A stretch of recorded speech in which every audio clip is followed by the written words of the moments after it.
நமஸ்காரம். வால்மீகி ராமாயணத்தில் ஒரு சுவையான கட்டம்.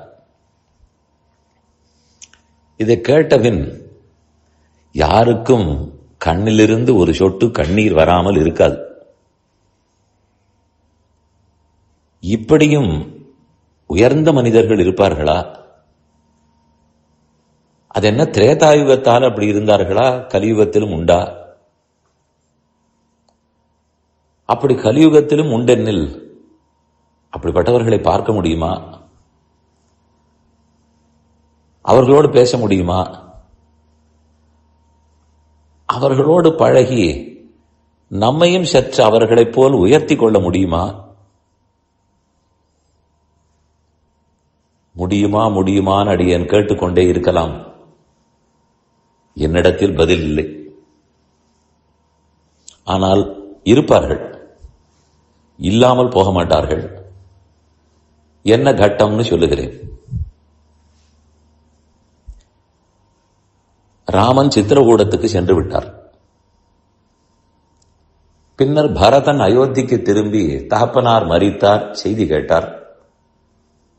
காரியங்களை செய்து முடித்தார்.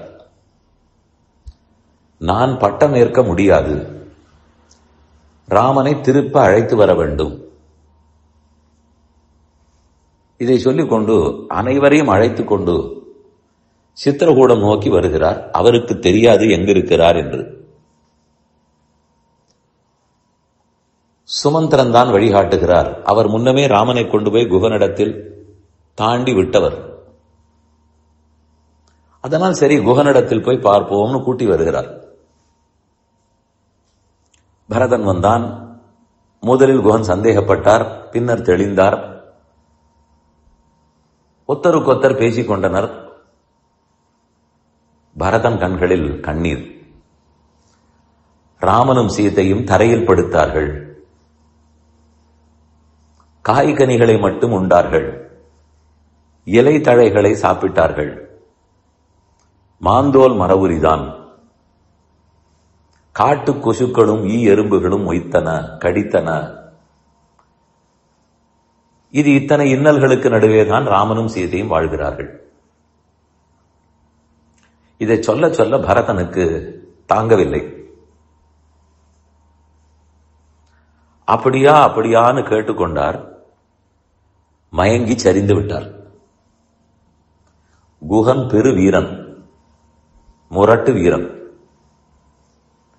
ஆனால் அவன் தோள் துடிக்கிறது, கைகள் பரபரக்கின்றன, கண்கள் குத்திட்டன, நரம்பு புடைத்தது. எப்படி பரதனுக்கு சமாதானம் சொல்லுவது, அவனை எப்படி எழுப்புவது என்றே அவனுக்கு புரியவில்லை. அவர் பார்த்திருப்பதெல்லாம் போர், முரட்டு ஆட்கள். ஆனால் ராமன் ஏதோ கனிகளை சாப்பிட்டார்னு கேட்டு இப்பேற்பட்ட ஒரு ராஜகுமாரன், மகாவீரன் மயங்கி சரிகிறார் என்றால் இவனுக்கு தான் ராமனிடத்தில் எவ்வளவு அன்பு இருக்கும். நாம் ஏதோ ராமனுக்கு தோழன்னு நினைத்து இருமாந்து இருக்கிறோமே. நேற்று வந்தவன் யான். என்னை இப்படி ராமன் ஏற்றுக்கொண்டார் என்றால் இந்த பரதனிடத்தில் எத்தனை அன்பு வைத்திருப்பார். இந்த பரதனுக்குத்தான் அவரிடத்தில் எவ்வளவு அன்பு என்று நினைத்துக் கொண்டு தவித்துக் கொண்டே நின்றான். இதோடு இல்லை, இன்னும் நடந்தது. 3 தேவிமார்கள், கௌசல்யா, கைகேயி, சுமித்ரா. இவர்களுள் கௌசல்யை முன்னே வந்தாள். மயங்கி கிடந்த பரதனை எடுத்து மடியில் இட்டுக் கொண்டு அழத் தொடங்கினாள். பரதா, உனக்கு என்ன உடம்பு சரியில்லையா? என்ன ஆயிற்று? ஏன் மயங்கினாய்? இத்தனைக்கும் தன் மகன் காட்டுக்கு போய்விட்டான். இவனுக்குத்தான் பட்டாபிஷேகம் என்று கைகையை வாங்கி வைத்தாள். அதெல்லாம் அவள் மறந்துவிட்டாள்.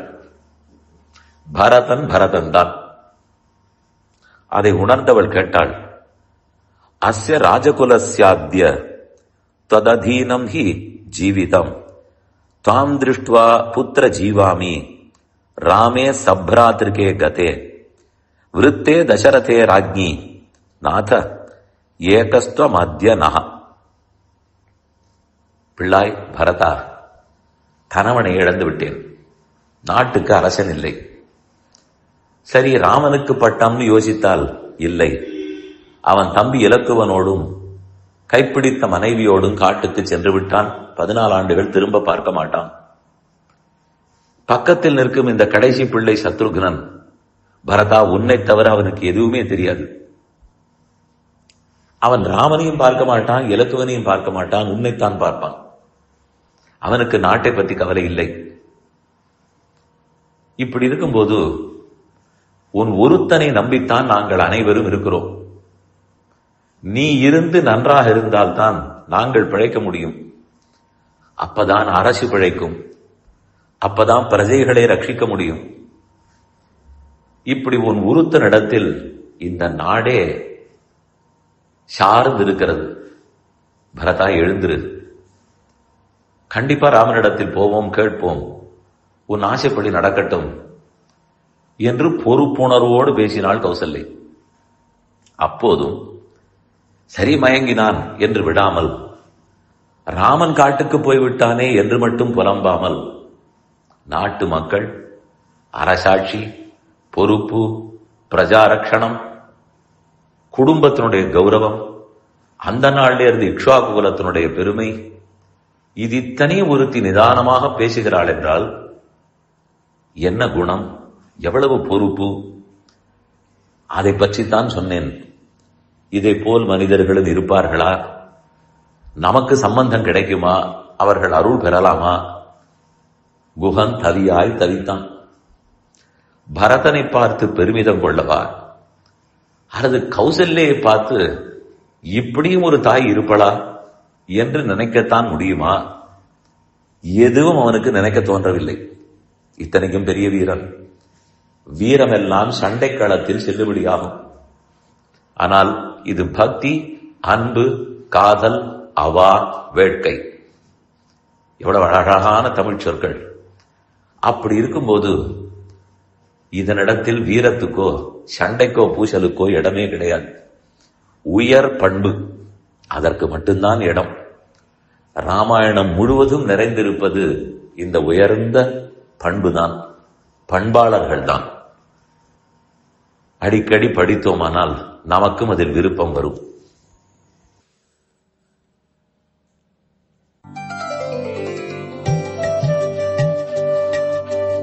இந்த என் பணி ஆடியோவை உங்களுக்காக வழங்கியவர் வேலுக்குடி ஸ்ரீ கிருஷ்ணன் சுவாமி. இந்த ஆடியோவை தினமும் உங்கள் மொபைலில் பெற கிஞ்சித் என் பணி KINCHITENPANI என்ற ஆப்பை கூகுள் பிளே ஸ்டோரிலோ அல்லது ஆப்பிள் ஐஸ்டோரிலோ டவுன்லோட் செய்து கொள்ளவும். தினம்தோறும் இது போன்ற உபன்யாசங்களை கேட்டு மகிழவும்.